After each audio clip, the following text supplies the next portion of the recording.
मस्साजोगचे सरपंच संतोष देशमुख यांचं हत्या प्रकरण महाराष्ट्रभर गाजलं। या हत्या प्रकरणातील मुख्य आरोपी वाल्मिक कराड सध्या बीड कारागृहामध्ये आहे। वाल्मिक कराड अजित पवारांच्या राष्ट्रवादीचे आमदार धनंजय मुंडे यांचा निकटवर्तीय मानला जातो। बीड जिल्ह्यातील धनंजय मुंडे यांचं संपूर्ण काम वाल्मिक कराडकडे होतं। त्यामुळे संतोष देशमुख हत्याकांडामध्ये धनंजय मुंडे देखील विरोधकांच्या निशाण्यावर आले आणि त्यांना मंत्रिपदाचा राजीनामा द्यावा लागला। धनंजय मुंडेंनी मात्र विरोधकांचे आरोप फेटाळून लावले। वाल्मिक कराडशी आपला संबंध जोडू नये असं म्हणणाऱ्या धनंजय मुंडे यांना आता मात्र आपल्या मित्राची म्हणजेच वाल्मिक कराडची आठवण झाली आहे। त्याला निमित्त ठरलं परळीमधील एका प्रचार सभेचं।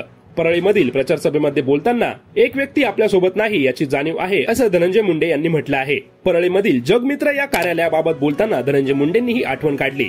धनंजय मुंडे या सभेमध्ये बोलताना म्हणाले, आपलं 24 तास जगमित्र कार्यालय सुरू होतं। जे काय असेल नसेल गोरगरिबाला आपण मदत करत होतो। आज 9-10 महिने झाले कार्यालय चालू आहे, काम सुरू आहे। हे सर्व सुरू असताना आपला एक व्यक्ती आपल्या सोबत नाही याची जाणीव होते असं धनंजय मुंडे यांनी म्हटलं आहे। त्यामुळे आता धनंजय मुंडे यांच्या या वक्तव्यामुळे वाद निर्माण होण्याची शक्यता वर्तवली जात आहे।